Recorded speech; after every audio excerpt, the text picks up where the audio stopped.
The Institute of World Affairs at the University of Wisconsin-Milwaukee presents International Focus, a weekly discussion of the people and events behind today's global headlines. Support provided by Milwaukee Public Television and the UWM Center for International Education.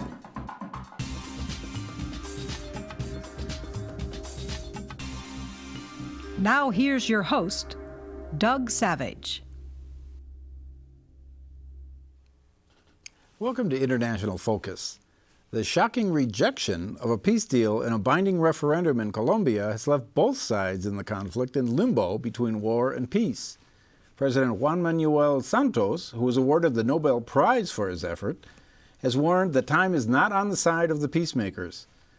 For an update on the derailed peace plan, an analysis of what went wrong, and where the story may be headed, we're joined today by Nicholas Padilla, a geographer at UW-Milwaukee who has been working with indigenous people and rural peasants in southern Colombia for the past 5 years. His research has concentrated on one of the areas hardest hit by the Civil War. Nicholas Padilla, welcome to International Focus. Thanks for having me. Well, why don't we start with just a description of what went on? The two sides spent about 4 years in Havana trying to hammer out this deal. So what were the issues and how did that all play out? Yeah, well, I just wanted to begin with a massive caveat that my research, as you mentioned, was working with indigenous peoples and rural peasants. The people who I've been working with and focusing on are certainly affected by this, and they are as shocked as most people were by the outcome, but it hasn't focused specifically on the peace process. But having said that, I think the beginning of the peace process was actually quite surprising because Juan Manuel Santos, the current president of Colombia, was the former national minister, or the Minister of National Defense for Colombia under Uribe, who's the man who led the charge against the peace process. So when he took office in the late aughts, around 2009, 2010, I think people were actually quite surprised that he went from a very violent approach, or I guess a very physical approach of dealing with the FARC and deploying the military around the country, to initiating this peace process. Most people expected him to keep with the status quo of beating the FARC into submission, but then this emerged. So getting the FARC and the government together was a big process because it required the FARC to trust the government to a degree. That's difficult when they've been fighting each other. They haven't really been negotiating. Well, fighting for half a century. Yeah, I mean, the roots of this are in the late 40s and really taking off in the 50s and 60s, so fighting for a very long time. I mean, people who are fighting today were born fighting, essentially.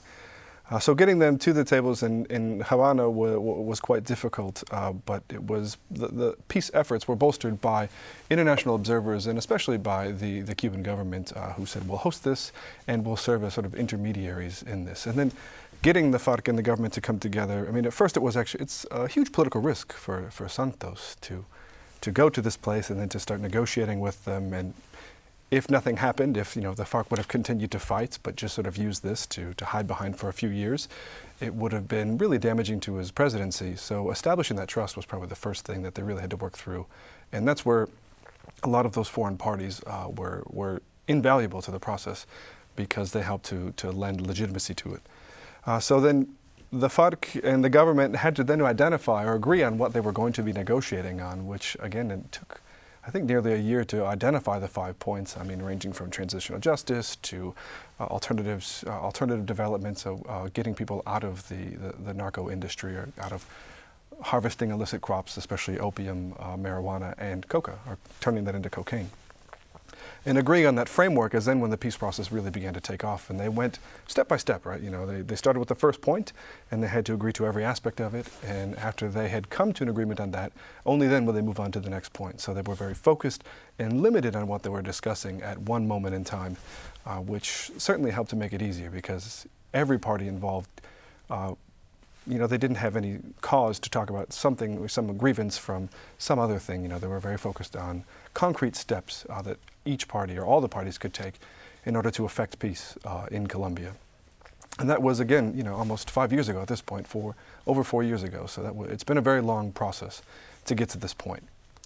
So just to get to sort of the recent headline here, they eventually come to terms, both sides sign off on the agreement, and the last sort of pro forma box to be checked is this referendum. So what happened there? Yeah, and it's a literal box to be checked, wasn't it?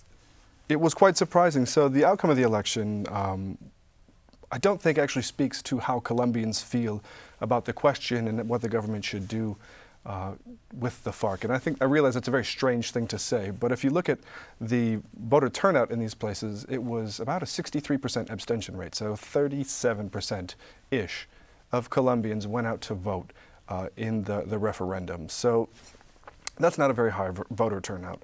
And of those, that 37%, just over 50%, I believe it was 50.01 or 02%, it was just, it just passed, or it just failed, I should say. They were voting against it. So if you look at that on a map, which as a geographer I'm really interested in sort of the spatialities of these sorts of things, the parts of the country that have been most impacted and affected by the violence between the government and any sort of leftist or paramilitary group tend to be more rural, isolated parts of Colombia, and they're the ones that overwhelmingly voted yes. So in Cauca in southwestern Colombia, where I've been working, the 234,000 Caucanos voted in support of this. They wanted peace, and 113,000 voted no. So that is a significant, that speaks to the voice of the people and what they really wanted in these places that had been impacted. And sort of the central range, starting up in Antioquia, where sort of these urban centers, and going down towards the southern central part of Colombia, and sort of around Bogota, they voted no, and they voted very strongly against this peace process. But then, again, if you look at some of the more rural and, again, less populated areas, you find that there is strong support for it. And this speaks to these very persistent urban and rural differences that have existed in Colombia for quite some time. I mean, one of the main reasons that the FARC took off and became such a powerful actor within Colombia was the pervasive feeling that the Colombian state had just overlooked rural areas. There was no economic development, there was no presence even of the state, with the exception of local mayors and governments, but there weren't security forces, and these people had just felt overlooked by the Colombian state, which they felt was focusing on the large cities and really the central region of Colombia. And we see those results today as those rural areas say, yes, we want peace, because it means a greater focus from the government on those areas, significant investments in infrastructure and supporting development, in increasing security apparatuses, and bringing in international observers to ensure that all parties to these to the peace accord are actually complying with what they said they would do. So it does mean in many ways a better existence and a better life for these people. And I think from what I've been reading and being in contact with some of the people who I worked with, or who I work with, I should say, they frame it in the way that we have been stuck between this violence. They don't feel strongly in support of the Colombian state. They don't feel strongly or identify with the FARC and their goals. What they want is they don't want to be stuck in the middle, in the crossfire anymore, and they would like to have some semblance of safety. So that's kind of where they are and how it played out, I think. So that roughly 20% then of the population, so half of the 40% that came out who voted no, were voting no on what grounds? It's really interesting. I would say in many ways false pretenses. There were a lot of misleading claims that were being made about what would happen if the accord were passed or were accepted. The No campaign was saying that there would be total amnesty for all guerrillas, for every member of the FARC, that they would just be allowed to walk, and not even just walk, but have guaranteed seats in the Congress, which isn't true.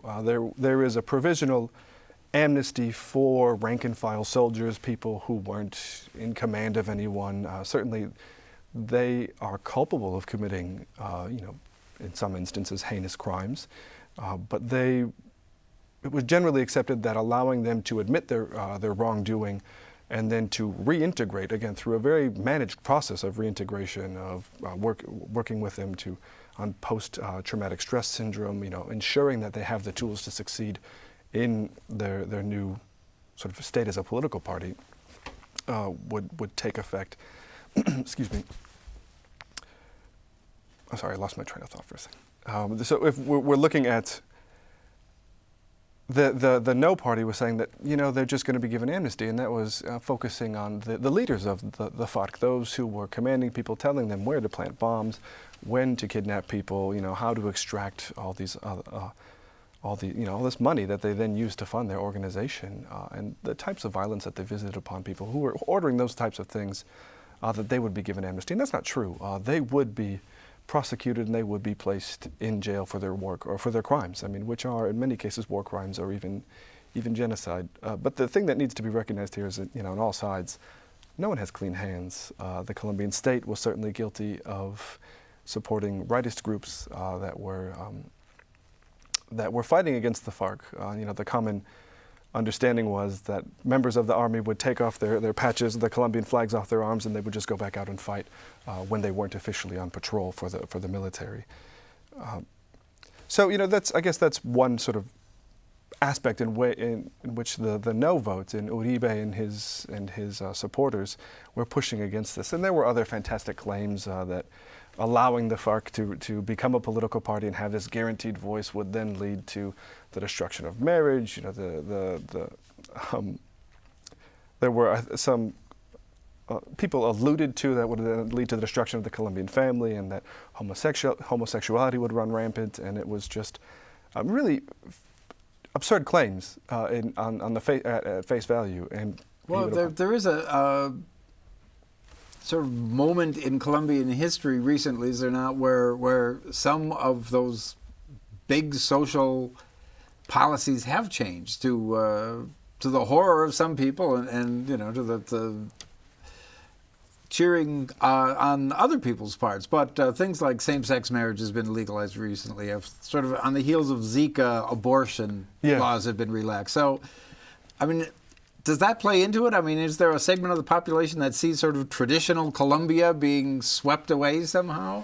I think that's certainly part of the fear that the no vote was playing to, that Colombia as you know it will cease to exist, and that, will become something totally different, some sort of strange multicultural Western democracy that, is accepting of everyone.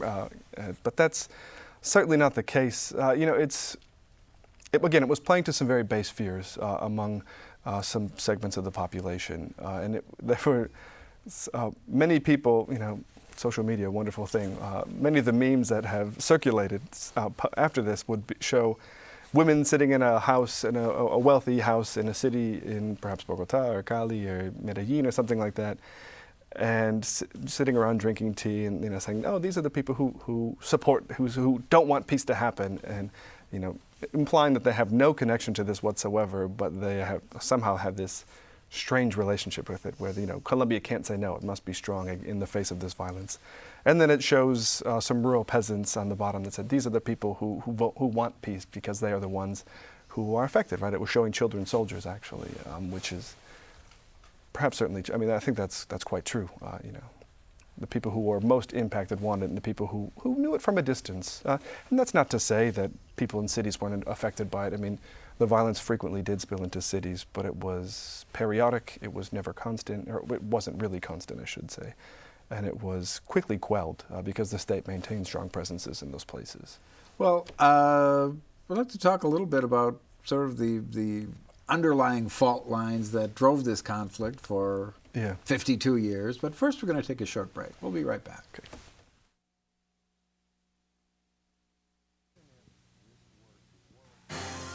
The Institute of World Affairs presents our community with a range of public programs relating to global issues, U.S. foreign policy, and the world economy.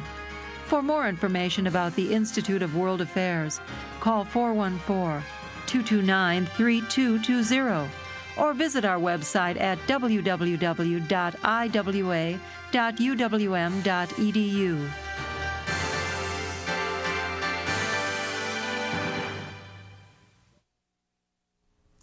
Welcome back. We're talking with Nicholas Padilla about war and peace in Colombia. So talk a little bit, if you would, about the underlying sort of societal forces that led to the rise of the FARC. You mentioned the origins go all the way back to the 1940s. Yeah, and Colombia is a fascinating place, and if Colombia's national motto should be "Es complicado," which is, I heard it all the time in my research. It translates to "it's complicated," right? And when I would talk to people about sort of their relationship to the violence and how Colombia has, in many places it was lawless, and there are still parts of Colombia today where the state maintains no presence. They fly over in helicopters, they'll land on a base, and they will never drive through it.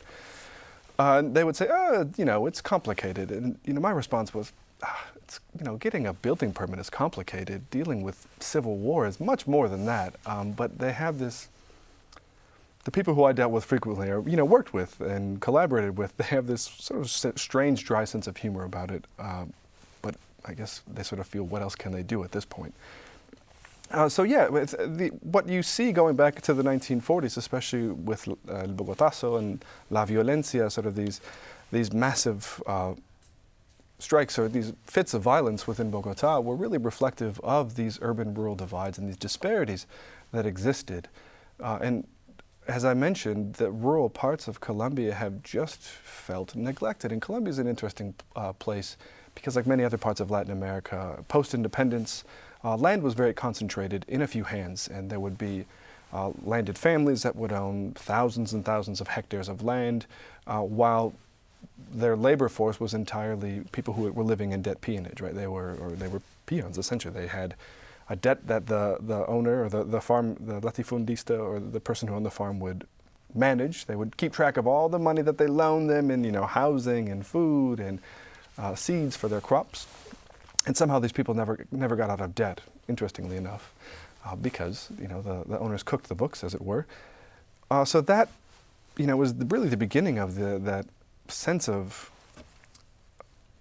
forgetting, right? That pervades the rural area, where they've just felt overlooked and forgotten from the eyes of the Central Colombian state, because the state didn't step in and do anything. They allowed these massive inequalities in land holdings to persist. They underwrote them many times. The Colombian state would push back against communally held lands. They would say, well, that's not an accepted form of land tenure. Someone needs to own the land. And that often went to a very few specific people. In Cauca, where I've worked, actually, the Catholic Church was one of the largest landholders in the 20th century, held through individual parishes, not necessarily, the church in the Holy See. But within Cauca, the individual churches had large chunks of land, and they had workers like that who they held sort of as slaves. So this, obviously resentment begins to percolate after a long period of time of working and working and working, and never realizing much progress. Never breaking up the large land holdings, never gaining a farm for individual families or even for larger families that they could then keep and have and never worry about having to pay debt on that, selling themselves essentially as slaves to pay for the land and everything that way. After nothing changed for quite some time, people became resentful, and what they did is they took up arms. And they would lead violent protests in some of the cities. Eventually that made it to Bogota, essentially the steps of the capital in the center of Bogota. And that is when the government really started to respond quite violently towards the people, which is absolutely not what anyone wanted, right? They wanted to get the attention of the state to say, we matter, we need help, we need security, we need to be protected, we need to do something about these significant inequalities that existed at that time 150 years after independence. And what has happened since then is the state hasn't responded to those calls, and so the FARC has persisted. And other guerrilla groups have proliferated as well. You have the ELN, who have also recently started a peace negotiation process with the Colombian states. Later on, you have the emergence of rightist groups that were fighting against those leftist groups as well, the paramilitary actors. And it's a very complicated mix, but it revolves around these massive urban and rural inequalities that have persisted, and different ways that these individual groups feel that they could rectify the situation, really, to achieve some sort of just existence for everyone in the area. Not necessarily taking everyone's land and giving it to, wantonly to anyone, but a process that would ensure that everyone at least can have a piece of land in which they can grow their own food and exist, essentially. So, the FARC still had an estimated, 7,000 people under arms, and in many ways were a viable concern militarily. So now that this deal has unraveled, is just going back to the status quo an option? It is not. No, absolutely not. That is, from what has happened since the vote failed, that is not the case. Going back to the status quo is not going to happen. And again, Colombia is an interesting place, but it's complicated. The ways in which some communities have responded to this, so I was working primarily with indigenous peoples, they have sovereign territory that is recognized from back in the 19th century. So some indigenous territories have said, we agree to this. We voted yes, we will implement this peace process as it exists. So that has happened in some of the resguardos in Cauca and really throughout Colombia. Afro-Colombians who are also a protected ethnic group, some of their communities have said, we will also implement this peace process, or this peace accord, I should say, because we voted for it. And again, they have sovereignty over their territory, so they can do that. It hasn't necessarily happened in many other places because they don't have a legal status to do so, but it is indicative of what is happening now. Colombia and Colombians have said, no, we don't necessarily like this peace deal, but we do want peace. And I think what is going to happen going forward is they'll revisit some aspects of the peace accord. I mean, certainly the FARC needs to accept that the Colombian people weren't necessarily in agreement with what they had proposed. So then they'll need to make they'll need to give some things up in this. Perhaps the stipend which they had secured, perhaps visiting the transitional justice to see how people will be punished for participating in this process.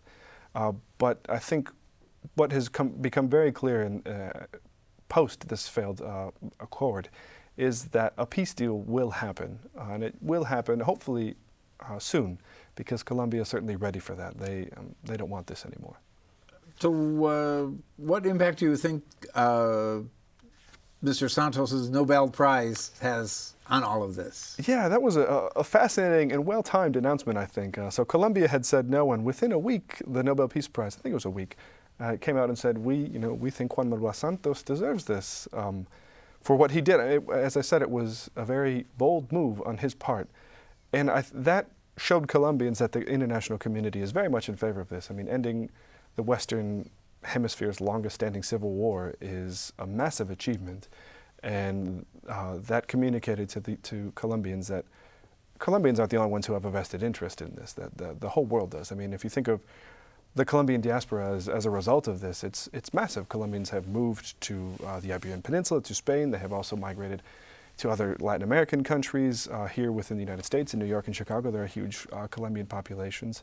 People who have left because of the situation, the unrest and the violence that pervaded the countryside and even the cities for quite some time. But that's also in response to narco violence. I mean, it's an overlapping phenomenon, but it's certainly related to this. So Colombians, I think that gave them a little hope that they can do something moving forward that would be suitable, that everyone would agree to, or most people would agree to, I should say, not everyone, and that it would create that lasting and durable peace. So do we have any sense of what that process is going forward? I mean, do we have to go back to Havana and hammer something out, or? They have returned to Havana, back in Cuba, or in Cuba, I should say, and they are revisiting some of those points, again, trying to find that accord that would be palatable for most Colombians. I mean, it was actually the results were shocking, right? Colombians didn't really expect this because polling leading up to it had indicated that it would probably pass by a relatively close vote, but it would still pass. And then it turns out it didn't. Which some people have blamed on heavy rains in some areas. People didn't show up to vote on Sunday.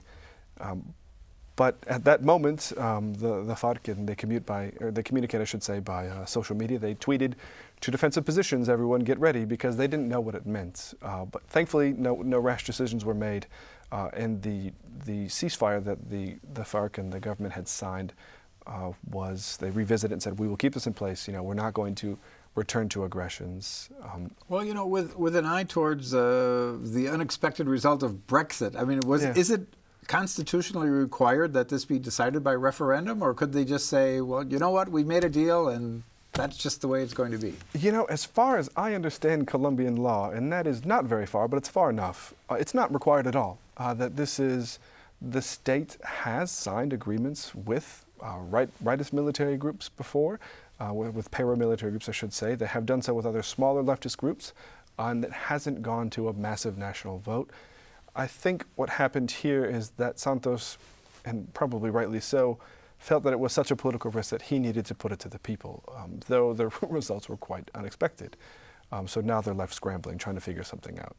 Well, we'll have to leave it at that and keep an eye on what I'm sure will be an evolving story. Nicholas Padilla, thank you very much for joining us. Thanks for having me. And to our viewers, we'll see you next time on International Focus.